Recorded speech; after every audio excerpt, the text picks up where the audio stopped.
μια σημαντική προσέγγιση αν το καταφέρουμε στο von Präsident zur gemeinsamen Distanzierung. My conclusions, I would like to mention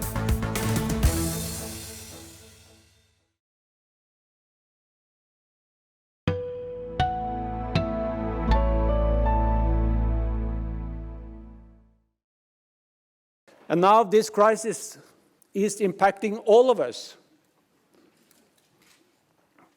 Many use the influx of the refugees because of this crisis to Europe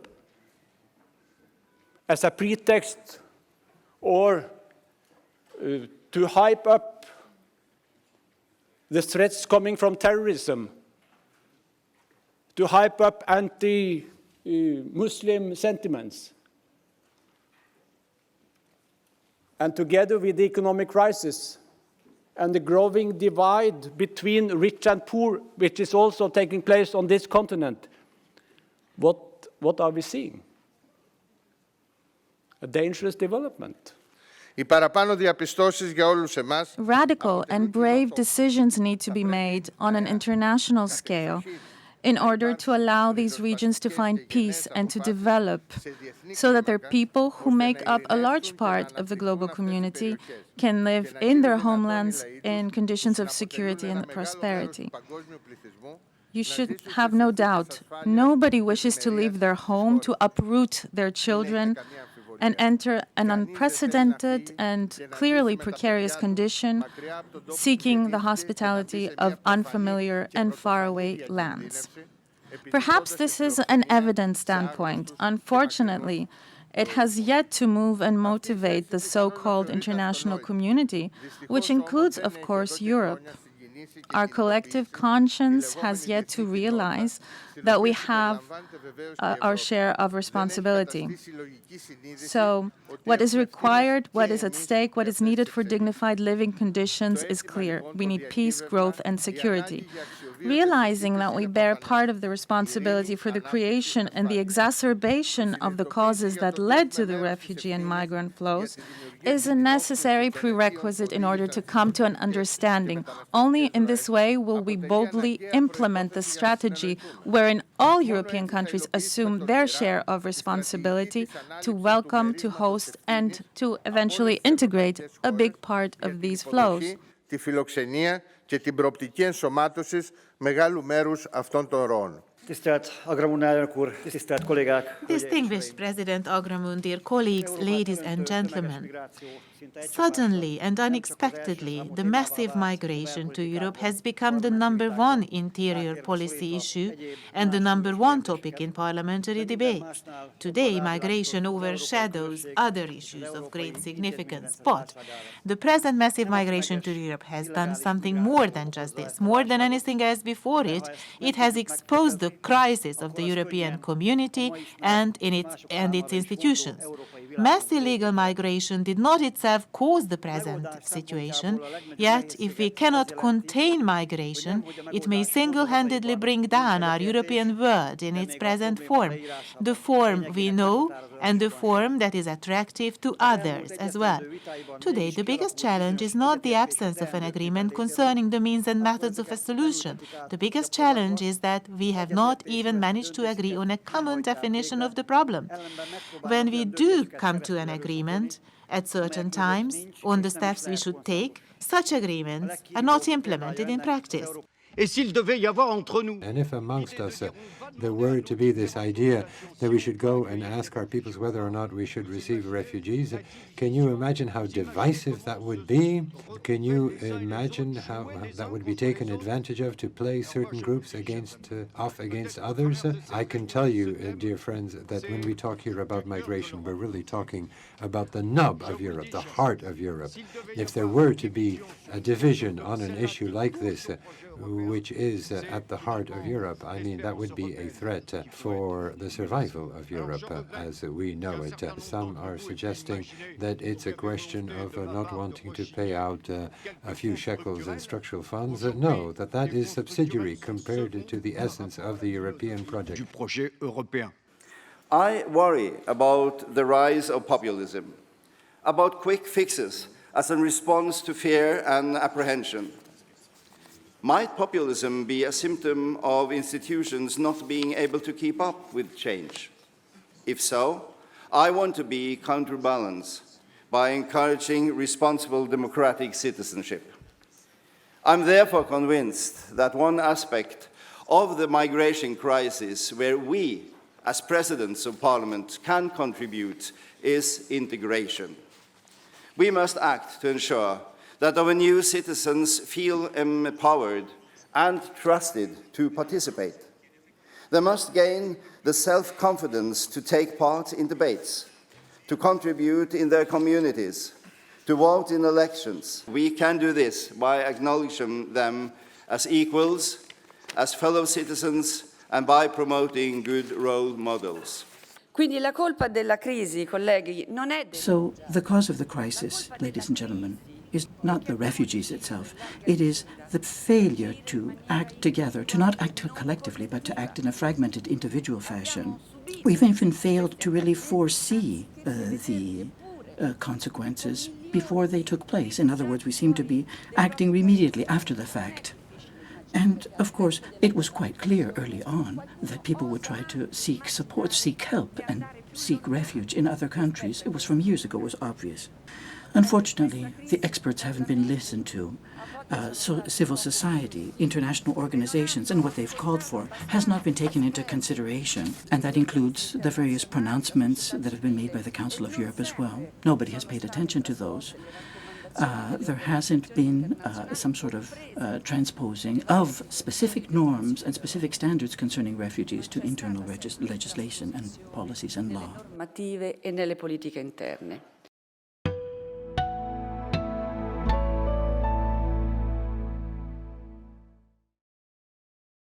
Today, the European Court of Human Rights functions as the highest European court, and as such has both a very practical and very symbolic value. It reminds us of our commitment to protecting human rights and personal freedoms, and through its judgments contributes to the creation of fairer and better societies. The European Court of Human Rights, as any other international institutions and organizations, is not perfect. However, claiming that it does almost nothing to improve human rights is simply wrong. I am deeply concerned about the statements made by some high-level politicians and judges of a member state arguing their country was not bound to be the decisions of the court and contemplating withdrawing from the convention altogether. Estonia, by the way, has remained committed to the convention even when faced by adverse court rulings that have stirred heated debate in society.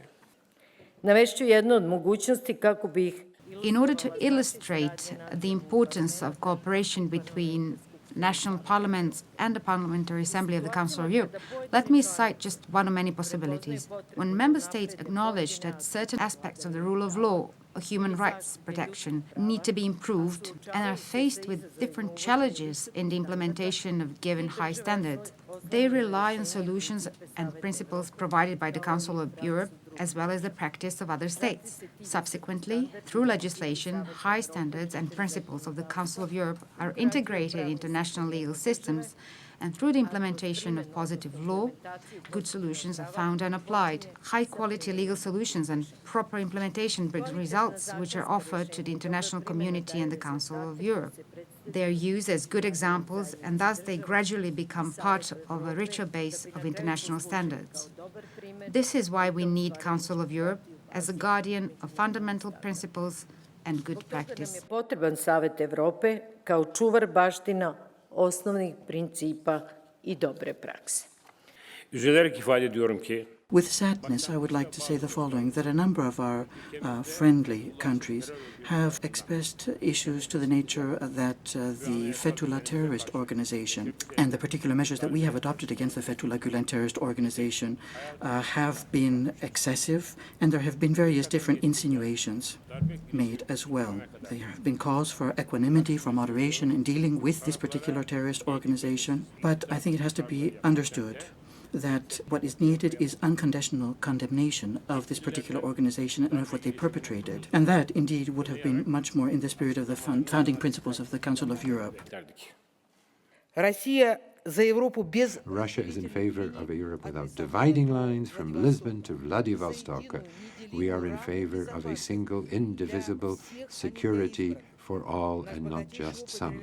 Our very rich experience of genuine, authentic multiculturalism should become an object of practical study and dissemination, because we are the largest federation in the world. We are the most multinational and multi-ethnic and multi-faith country in the world. And so we invite you to participate in more active and more profound dialogue with us. Europe cannot allow itself the luxury of schism and confrontation. We have too many common problems, and I think that through the bilateral and multilateral contacts I've had with colleagues, I'm convinced that we must work together, and I thank you for your attention. In this hall, when we sit together and we talk to each other, we seem so similar when democracy, rule of law, and human rights are concerned. But when we go to our home countries, the situation is very different. Therefore, the Council of Europe needs to be more elaborative, more flexible, and more principled in implementing the basic values which this organization is built on. I will give you one example. Georgia was punished by the Council of Europe, or Parliamentary Assembly, and for 2 years we could not host any event of the Parliamentary Assembly. Why? Because Russian MPs decided to travel without observation of the law on occupied territories of Georgia. And that happened before Ukraine. Before one country out of the 47 member countries decided to redraw the borders unilaterally. But first it happened in Georgia. And when our country tried to defend its independence and its dignity, somehow it was Georgia which was punished. It was done through rules and procedures which are in place here, but I believe we need to be more careful and to look to the content, what we are doing. It is also up to our national parliaments to make sure that our governments implement the judgments of the European Court of Human Rights. And finally, it is up to our national parliaments to take the recommendations and criticisms of institutions like Greco seriously. Human rights, democracy, and the rule of law are the core values of the Council of Europe, and we should work on them continuously. To round off, I would like to emphasize that our interest in doing this stretches beyond our own borders, because, as the global strategy of the EU rightly states, living up to our values internally will also determine our external credibility and influence. The House of Lords EU Home Affairs Subcommittee produced a substantial report recently regarding the situation facing unaccompanied migrant children in the EU. It emphasised the need for joint British-French governments working together to improve that situation. Incorporating human rights into committee work is, I suggest, a simple, effective way in which we can keep fundamental human rights to the fore. In the Conservative Party 2015 manifesto, there was a pledge to replace the Human Rights Act with a Bill of Rights. As a result, the EU Justice Subcommittee in the House of Lords conducted a 7-month inquiry, subjecting that to intense scrutiny.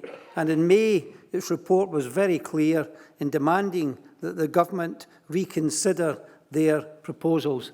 And the government's response will be debated on the floor of the House of Lords very shortly. So this provides a check on government's actions and demonstrates that political parties working together across the political divide are there to both promote and uphold human rights. Demokratie und Menschenrechte. Democracy and human rights are only as strong as the readiness of people to defend them from attacks. And I believe that this quotation from Barbara Prammer, who I'm sorry to say we lost far too early, who was the Speaker of the National Council in Austria, we should take them as an encouragement to defend our rights as parliamentarians. We have to ensure that rights and freedoms across Europe are defended by parliamentarians determinedly and effectively. Thank you very much. Und wirkungsvoll geschützt. Herzlichen Dank.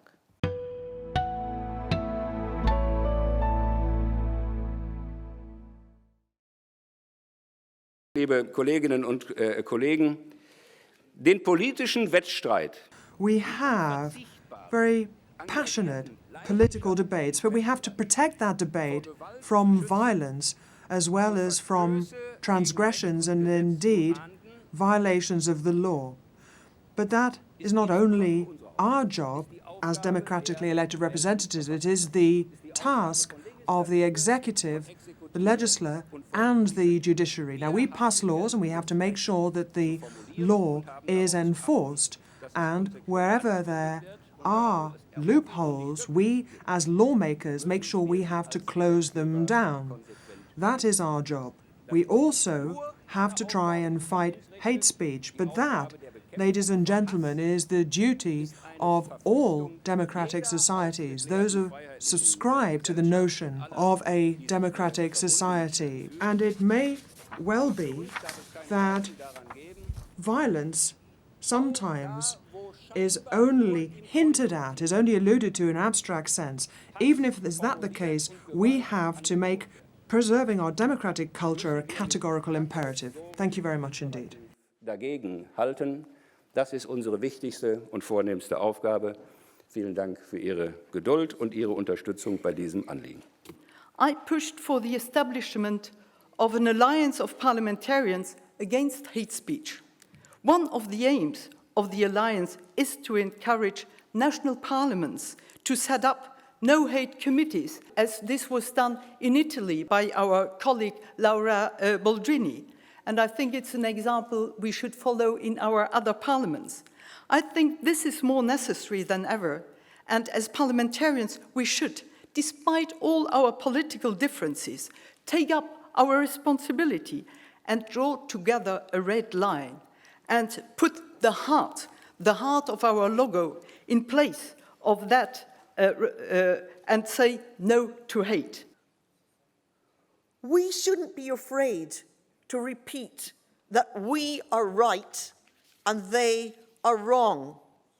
They who are cowards hiding behind the anonymity of social media, cowards inciting others to do violence in the name of hatred. But we are right.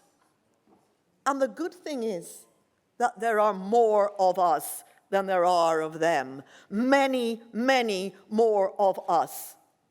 And we can make more noise. Today, we have shown in this forum that people from countries right across Europe are agreed that one of the challenges that faces us that we will work for is to defeat hate. We who believe in tolerance and understanding will prevail, not just because there are more of us, not just because we can make more noise than those who are wrong, but because we are determined and we know how to work together so that goodness prevails over evil. This conference has given us many ideas for our future homework.